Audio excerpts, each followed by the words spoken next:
नमस्कार मेरे नौजवान साथियों, कैसे हैं आप सब। आशा करता हूँ आप सभी स्वस्थ और प्रसन्न होंगे तथा लगातार सीख रहे होंगे। मैं Prem, assistant professor PSMPG college geography department Kannauj आपका स्वागत करते हैं हमारे YouTube channel geography with Prem में। दोस्तों, वर्ल्ड ज्योग्राफी के अंतर्गत जो हम एक एक महाद्वीप के बारे में चर्चा की शुरुआत की है हमने, उस पर हमने पिछले वीडियो में आपसे बात की थी यूरोप महाद्वीप के बारे में, जो कि पार्ट 1 था। ठीक है, इसके बारे में हमने देखा था कि जो यूरोप महाद्वीप है वो यूराल पर्वत के पश्चिम में स्थित है। ठीक है, इसके अलावा हमने देखा था कि एशिया और यूरोप को यूराल पर्वत, कैस्पियन सागर, काला सागर और भूमध्य सागर जैसी एक काल्पनिक रेखा उसे अलग करती है।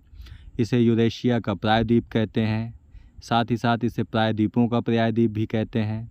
ठीक है, इसके अलावा हमने और इसके बारे में बात की थी कि इसमें कुछ प्रमुख प्रायद्वीप हैं, जैसे आइबेरियन प्रायद्वीप, जूटलैंड प्रायद्वीप, स्कैंडिनेविया प्रायद्वीप और कोला प्रायद्वीप के बारे में भी हमने देखा था। ठीक है, साथ ही साथ हमने आर्कटिक वृत्त के बारे में आपको जानकारी दी थी। ठीक है, इसके अलावा हमने देखा था कि जो सबसे पश्चिमी राजधानी है वो पुर्तगाल की राजधानी लिस्बन है, जबकि पूर्वी राजधानी रूस की है मॉस्को। ठीक है, इसके बारे में देखा था।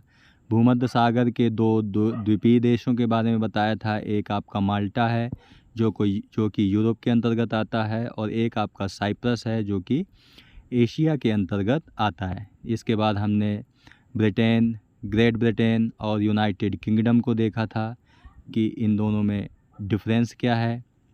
ठीक है, चलिए आज हम बात करते हैं यूरोप महाद्वीप से संबंधित पार्ट 2 की। ठीक है, तो चलिए शुरू करते हैं आज का लेक्चर। दोस्तों, ग्रेट ब्रिटेन और फ्रांस के मध्य में स्थित सक्रिय समुद्र को इंग्लिश चैनल कहते हैं, और या इसे सक्रिय समुद्री भाग को डोवर जलसंधि यानी स्ट्रेट ऑफ डोवर भी कहते हैं। तो ये आपको दोनों चीज़ें याद रखनी है कि ग्रेट ब्रिटेन और फ्रांस के मध्य जो जलीय भाग है उसे इंग्लिश चैनल या डोवर जलसंधि के नाम से जानते हैं। दोस्तों, जलसंधि होती क्या है? जलसंधि दो बड़े सागरों को मिलाने वाले सक्रिय समुद्र को जलसंधि अथवा जलडमरू मध्य के नाम से जानते हैं। ठीक है, जैसा कि इस चित्र में हमने आपको बताया कि ये आपका ग्रेट ब्रिटेन है, ये आपका फ्रांस है। इनके मध्य में जो सकरा समुद्री जलमार्ग है उसे इंग्लिश चैनल या डोवर जलसंधि कहते हैं, जो उत्तरी सागर को अटलांटिक महासागर से जोड़ता है और ब्रिटेन को फ्रांस से अलग करता है। ठीक है, आगे लिखा भी है, डोवर जलसंधि उत्तरी सागर और अटलांटिक महासागर को मिलाती है तथा ग्रेट ब्रिटेन और फ्रांस को अलग करती है। फ्रांस यूरोप महाद्वीप पर स्थित क्षेत्रफल की दृष्टि से सबसे बड़ा देश है। ठीक है, और एशिया के अंतर्गत सबसे बड़ा देश कौन सा है? तो आपका रसिया है। तो यूरोप में कौन है? फ्रांस है। फ्रांस की राजधानी पेरिस है। पेरिस सीन नदी के किनारे तट पर स्थित है। तो आपको ये याद रखना है कि फ्रांस की राजधानी पेरिस किस नदी के तट पर है? तो सीन नदी के तट पर है। आपको दोस्तों कमेंट बॉक्स में बताना है कि लंदन किस नदी के तट पर है। ठीक है, आपको कमेंट बॉक्स में बताना है। फ्रांस के पश्चिम में यूरोप का एक अन्य महत्वपूर्ण देश स्पेन स्थित है। ठीक है, फ्रांस और स्पेन की सीमा पर एक महत्वपूर्ण पर्वत स्थित है, इसका नाम है पिरेनीज पर्वत। ठीक है, तो आपको याद रखना है कि पिरेनीज पर्वत किन देशों के मध्य है? तो फ्रांस और स्पेन के मध्य में। पिरेनीज पर्वत फ्रांस को स्पेन से अलग करता है। ठीक है, इस चित्र में आप दोस्तों देख पा रहे होंगे, ये यूरोप का प्राकृतिक मानचित्र है। ये आपका फ्रांस है। ठीक है, और यहाँ पर आपका स्पेन है। इन दोनों के मध्य में जो पर्वत श्रृंखला आपको दिखाई दे रही है उसका नाम है पिरेनीज पर्वत श्रृंखला। ठीक है, तो ये आपको याद रखना है।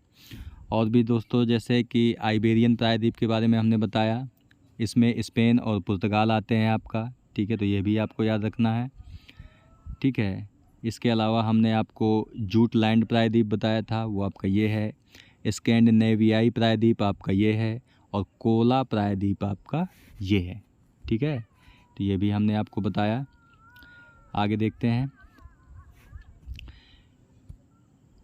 फ्रांस के दक्षिण में, दक्षिण पूर्व में या दक्षिण पूर्व सीमा पर इटली बसा हुआ है। इटली और फ्रांस की सीमा पर आल्प्स पर्वत का विस्तार है, यानी इटली तथा फ्रांस की सीमा आल्प्स पर्वत के द्वारा अलग होती है। जबकि फ्रांस और स्पेन की सीमा किस पर्वत द्वारा अलग हो रही थी? तो पेरिनीज पर्वत द्वारा। लेकिन इटली और फ्रांस की सीमा अलग हो रही है आल्प्स पर्वत के द्वारा। आप इसी चित्र में देख सकते हैं कि आपकी जो ये आपका फ्रांस है और ये आपका पूरा का पूरा इटली है। तो इन दोनों के मध्य में कौन सा पर्वत है? आल्प्स पर्वत। ये आपको याद रखना है। ठीक है, इसके बाद अगला है कि फ्रांस तथा स्विट्ज़रलैंड की सीमा पर जूरा पर्वत, जबकि फ्रांस और जर्मनी की सीमा पर वासजेस पर्वत का विस्तार है। दोस्तों ये चारों फैक्ट आपको याद रखने हैं कि चारों फैक्ट कौन से हैं कि फ्रांस और स्पेन की सीमा पर कौन सा है? तो पेरिनीज पर्वत है। फ्रांस प्लस इटली, इटली की सीमा पर कौन सा है? तो आल्प्स पर्वत है।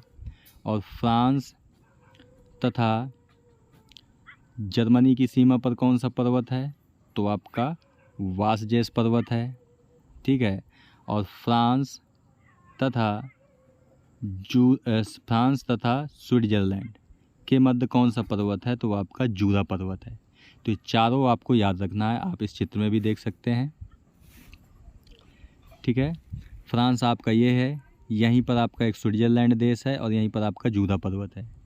ठीक है, तो ये भी आपको याद रखना है। ठीक है, इसके बाद आगे देखते हैं। फ्रांस के पूर्वोत्तर में यूरोप के 3 देश बेल्जियम, नीदरलैंड, लग्जमबर्ग स्थित हैं। पूर्वोत्तर का मतलब दोस्तों, अगर हम ऐसे मानचित्र बनाएं अगर जर्मनी यहाँ पर है तो इस साइड की बात की जा रही है। ठीक है, तो फ्रांस के पूर्वोत्तर में 3 देश हैं, बेल्जियम, नीदरलैंड, लग्जमबर्ग स्थित हैं। इन देशों को संयुक्त रूप से बेनेलक्स, क्या कहते हैं? बेनेलक्स के नाम से जानते हैं। तो आपको याद रखना है कि बेनेलक्स में कौन कौन देश आते हैं? बेल्जियम, नीदरलैंड और लग्जमबर्ग। यहाँ पे आपका BE से है, तो BE से आपका बेल्जियम है, NE से आपका नीदरलैंड है और LUX से आपका लग्जमबर्ग है। तो ऐसे भी आप याद कर सकते हैं इसे। इस चित्र में भी आप देख पा रहे होंगे। ये आपका फ्रांस है। फ्रांस के उत्तर पूर्व में 3 देश हैं। ये आपका बेल्जियम है, बेल्जियम की राजधानी ब्रुसेल्स है। इसके अलावा ये नीदरलैंड है, नीदरलैंड की राजधानी एम्स्टर्डम है। और ये आपका लग्जमबर्ग है और लग्जमबर्ग की राजधानी भी लग्जमबर्ग ही है। और ये आपके तीनों बेनेलक्स के देश हैं। ठीक है, आगे देखते हैं। बेल्जियम और नीदरलैंड उत्तरी सागर के तट पर स्थित देश हैं, जबकि लग्जमबर्ग स्थल रुद्ध देश है। तो इसे आप देख सकते हैं इसी मानचित्र पर कि जो बेल्जियम है और जो नीदरलैंड है वो उत्तरी सागर के तट पर हैं, लेकिन जो आपका लग्जमबर्ग है वो स्थल रुद्ध देश है। स्थल रुद्ध का मतलब हमने बताया था कि ऐसा देश जिसकी सीमाएं चारों ओर से कहीं भी जल से या समुद्र से ना मिलती हों, वो आपका स्थल रुद्ध देश होता है। तो आप देख सकते हैं इसकी सीमाएं किसी भी भूभाग से, सागर से नहीं मिलती हैं। ठीक है, तो ये आपको याद रखना है। बेल्जियम, लग्जमबर्ग और नीदरलैंड अर्थात बेनेलक्स को नीची भूमि का देश भी कहा जाता है। ठीक है, तो ये आपको याद रखना है कि नीची भूमि का देश बेल्जियम, लग्जमबर्ग और नीदरलैंड कहलाते हैं। यूरोप के अन्य देशों की तुलना में इन देशों की भूमि समुद्र तल से नीचे स्थित है, इसलिए इन्हें नीची भूमि का देश कहते हैं। नीदरलैंड की राजधानी एम्स्टर्डम समुद्र तट पर स्थित है। एम्स्टर्डम के समीप में ही नीदरलैंड का एक अन्य प्रमुख शहर रॉटरडम स्थित है। ठीक है, तो ये भी आपको याद रखना है। रॉटरडम बंदरगाह नीदरलैंड का एक प्रमुख बंदरगाह है और नीदरलैंड का रॉटरडम बंदरगाह यूरोप महाद्वीप का सबसे व्यस्ततम बंदरगाह है। ठीक है, तो ये आप देख सकते हैं सबसे व्यस्ततम बंदरगाह आपका रॉटरडम ही है। और रॉटरडम आप देख सकते हैं ये है आपका नीदरलैंड का बंदरगाह रॉटरडम, जो कि यूरोप का सबसे व्यस्त बंदरगाह है। ठीक है, आगे देखते हैं। स्पेन के दक्षिणी भूभाग पर जिब्राल्टर स्थित है। यद्यपि जिब्राल्टर स्पेन में स्थित है, किंतु इस पर ब्रिटेन का राजनीतिक अधिकार है। तो ये आपको याद रखना है कि जिब्राल्टर स्पेन में तो स्थित है, लेकिन इस पर अधिकार किसका है? तो ब्रिटेन का है। जिब्राल्टर के दक्षिण में अफ्रीका महाद्वीप के अंतर्गत मोरक्को नामक देश स्थित है। इसे अब हम चित्र से देखते हैं। दोस्तों, इस चित्र में आप देख सकते हैं कि जो जिब्राल्टर जल संधि की बात की जा रही है वो आपका ये है। ठीक है, तो दोस्तों कोई भी जल संधि होती है उसमें आपको दो चीज़ें याद करनी होती हैं। एक तो किन जलीय भागों को जोड़ती है ये, तो आप देख सकते हैं मेडिटेरियन सी यानी भूमध्य सागर को अटलांटिक महासागर से जोड़ती है। और तो अलग किसे करती है? तो स्पेन को अफ्रीका महाद्वीप के मोरक्को देश से अलग करती है, या यूरोप महाद्वीप को अफ्रीका महाद्वीप से अलग करती है। तो ये चीज़ भी आपको याद रखनी है। और इस पर अधिकार किसका है? यूनाइटेड किंगडम यानी ग्रेट ब्रिटेन का इस पर अधिकार है। तो ये भी आपको याद रखना है। ठीक है, स्पेन और मोरक्को के बीच में सकरा समुद्र है, इसे जिब्राल्टर जलसंधि कहते हैं, यानी स्ट्रेट ऑफ जिब्राल्टर। जिब्राल्टर जलसंधि भूमध्य सागर को अटलांटिक महासागर से जोड़ती है। यही आपको ऊपर भी बताया हमने। यहाँ पे कुछ नोट करके दिया हुआ दोस्तों, इसे आपको याद रखना है कि जो जलसंधि है वो दो भूभागों को अलग करती है, पहली बात, जबकि दो जलीय भागों को जोड़ती है। यानी अलग करती है किसको? दो भूभागों को, और जोड़ती है दो जलीय भागों को। इसे आप एग्जाम्पल से यहीं पे समझ सकते हैं। जैसे ये जिब्राल्टर जल संधि है तो ये दो जलीय भागों को जोड़ रही है, भूमध्य सागर और अटलांटिक महासागर को, लेकिन दो भूभागों को अलग कर रही है, स्पेन को और मोरक्को को। ठीक है, तो आपको ये याद रखना है। इसी प्रकार दोस्तों एक स्थल संधि भी होती है। ठीक है, ये तो जल संधि थी, ये एक स्थल संधि भी होती है जो दो जलीय भागों को अलग करती है और दो भूभागों को जोड़ती है, यानी जस्ट अपोजिट है। ये आपको डिफरेंस याद रखना है। एग्जाम्पल के लिए अगर हम बात करें दोस्तों, तो ये हमारा देश इंडिया है, ये श्रीलंका है। ठीक है, तो इंडिया और श्रीलंका को जोड़ने वाली जो स्थल संधि है, ये जल संधि नहीं है, स्थल संधि है, उसे हम रामास ब्रिज या आदम का पुल के नाम से जानते हैं। इसे ही दोस्तों भगवान राम ने बनाया था। ठीक है, जब सीता जी को वो खोजने निकले थे तो इन्होंने ही यहीं पर बनाया था। इसे रामास ब्रिज यानी राम का ब्रिज या आदम का पुल कहते हैं। ठीक है, तो जो स्थल संधि है वो दो बड़े भूभागों को जोड़ रही है, इंडिया को श्रीलंका से, लेकिन दो जलीय भागों को अलग भी कर रही है। पाक जल संधि यानी कि पाक बे यानी कि पाक की खाड़ी, और गल्फ ऑफ मन्नार यानी मन्नार की खाड़ी, यानी पाक की खाड़ी और मन्नार की खाड़ी को अलग कर रहा है ये स्थल संधि, और दो भागों को जोड़ रहा है, यानी इंडिया और श्रीलंका को जोड़ रहा है। तो ये आपको याद रखना है। ठीक है, आगे देखते हैं। यूरोप महाद्वीप के उत्तर में स्कैंडिनेविया का प्रायद्वीप है, ये हमने बताया था ऊपर पहले वाले वीडियो में। स्कैंडिनेविया प्रायद्वीप के दक्षिण में बाल्टिक सागर स्थित है। कौन सा? बाल्टिक सागर। ठीक है, और बाल्टिक सागर के दक्षिणी तट पर तीन छोटे छोटे देश लिथुआनिया, लाटविया और एस्टोनिया, कौन कौन से? लिथुआनिया, लाटविया और एस्टोनिया स्थित हैं। इन तीनों देशों को मिलाकर सम्मिलित रूप से बाल्टिक देश कहते हैं। तो ये भी आपको याद रखना है। बाल्टिक देश मतलब तीन हैं, लिथुआनिया, लाटविया और एस्टोनिया। इस चित्र से आप देख सकते हैं आराम से, ये आपका बाल्टिक सागर है।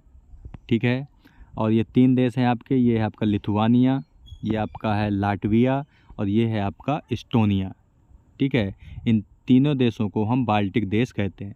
दोस्तों आपको कमेंट बॉक्स में बताना है कि लिथुआनिया की राजधानी क्या है, लाटविया की राजधानी क्या है और एस्टोनिया की राजधानी क्या है। ठीक है। यहाँ पे दोस्तों चित्र में एक चीज़ और हम बताना चाहेंगे कि यहाँ पर रूस तो यहाँ पर है, ठीक है, लेकिन रूस का छोटा सा हिस्सा इस बाल्टिक सागर के तट पर भी है। ठीक है, तो आप देख पा रहे होंगे रूस का कहाँ तक विस्तार है। ठीक है, तो ये भी आपको याद रखना है। ठीक है, आगे देखते हैं।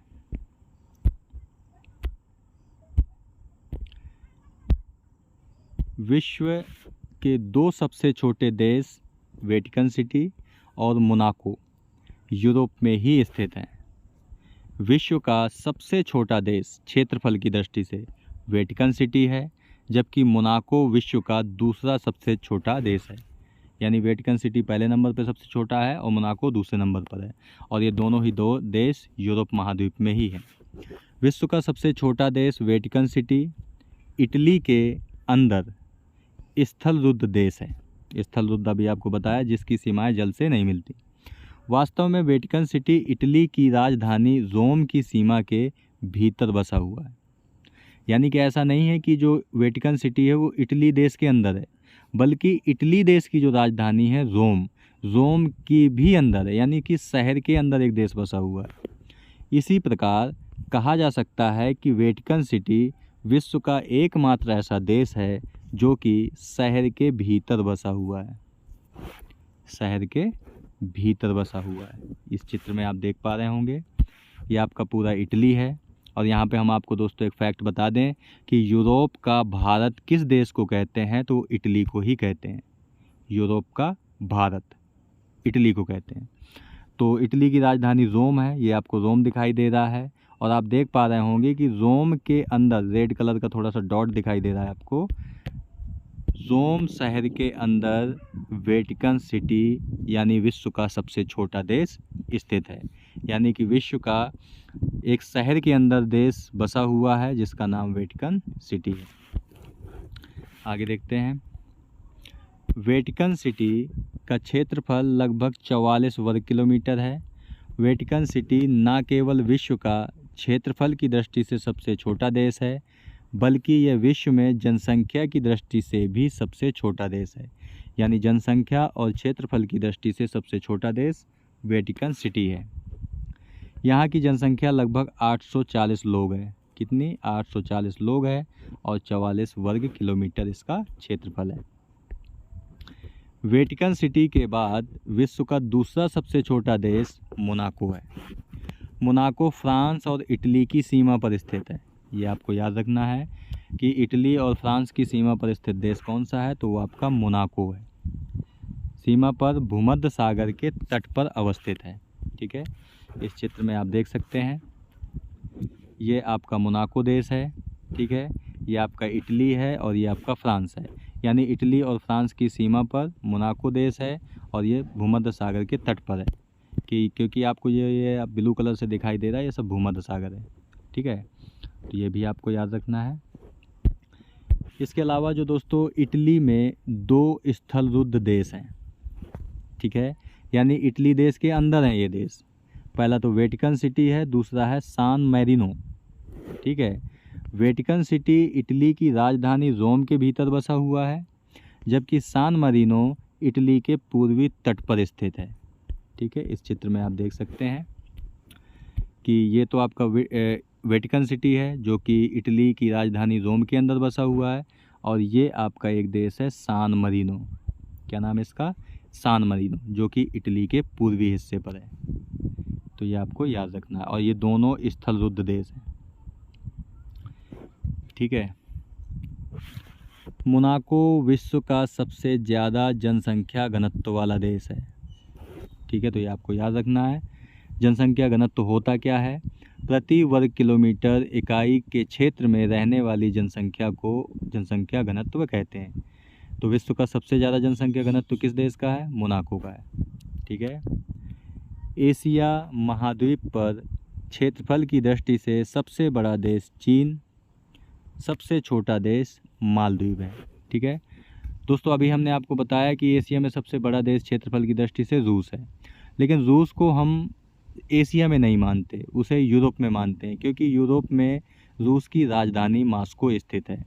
तो इसलिए हम चूँकि एशिया का पार्ट नहीं मानते रूस को, ठीक है, तो हम अगर क्षेत्रफल की दृष्टि से देखेंगे तो सबसे बड़ा देश चीन है, जबकि सबसे छोटा देश मालदीव है, ठीक है। जर्मनी के ब्लैक फॉरेस्ट पर्वत, पहली बात तो ये आपको याद रखना है, ब्लैक फॉरेस्ट पर्वत कहाँ पे है, तो जर्मनी में है। ब्लैक फॉरेस्ट पर्वत से डेन्यूब नदी निकलती है और काला सागर यानी ब्लैक सी में अपना जल गिराती है, ठीक है, ब्लैक सी में अपना जल गिराती है। इस चित्र में दोस्तों आप देख पा रहे होंगे, ये है आपका ब्लैक फॉरेस्ट, ये पर्वत है, फॉरेस्ट लिखा है लेकिन ये वन नहीं है, ये पर्वत है, जो कि किस देश में है, जर्मनी में, ठीक है। तो यहीं से एक नदी निकलती है जिसका नाम है डेन्यूब नदी, तो ये आपको याद रखना है। डेन्यूब नदी विश्व के 5 देशों की राजधानियों से होकर प्रवाहित होती है, यानी ये एकमात्र ऐसी नदी है जो 5 देशों की राजधानियों से होकर गुजरती है। डेन्यूब नदी जर्मनी के ब्लैक फॉरेस्ट पर्वत से निकलकर वियना, ब्राटिस्लाविया, बुडापेस्ट, बेलग्रेड और बुखारेस्ट से होते हुए काला सागर में अपना जल गिराती है। यानी ये 5 राजधानियाँ कौन सी हैं जिनसे डेन्यूब नदी निकलती है, तो वियना जो कि ऑस्ट्रिया की राजधानी है, ब्राटिस्लाविया जो कि स्लोवाकिया की राजधानी है, ये रही, ये ऑस्ट्रिया की राजधानी वियना है। बुडापेस्ट आपकी हंगरी की राजधानी है, ये आपकी हंगरी की राजधानी है बुडापेस्ट। इसके अलावा अब आपका है बेलग्रेड जो कि आपकी सर्बिया की राजधानी है, बेलग्रेड, तो यहाँ से भी होकर के गुजरती है। और एक है आपका बुखारेस्ट, ठीक है। तो इन देशों की राजधानियों से होकर के ये गुजरती है और फाइनली गिरती कहाँ पर है जाकर, तो ये आपकी काला सागर में जाकर के गिर जाती है।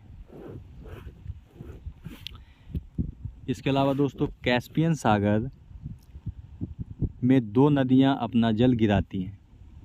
यूराल नदी यूराल पर्वत से निकलकर कैस्पियन सागर में अपना जल गिराती है, जबकि वोल्गा नदी वाल्दाई पहाड़ियों से निकलकर कैस्पियन सागर में अपना जल गिराती है। तो कैस्पियन सागर में 2 नदियाँ जल गिराती हैं अपनी, कौन कौन सी, एक तो यूराल नदी, दूसरी है आपकी वोल्गा नदी। वोल्गा नदी यूरोप, दोस्तों यहाँ पे यूरोप होगा, ठीक है। तो वोल्गा नदी यूरोप की सबसे लंबी नदी है, तो आपको याद रखना है कि यूरोप की सबसे लंबी नदी कौन सी है, तो वो आपकी वोल्गा नदी है। दोस्तों आपको कमेंट बॉक्स में बताना है कि एशिया महाद्वीप की सबसे लंबी नदी कौन सी है, ठीक है।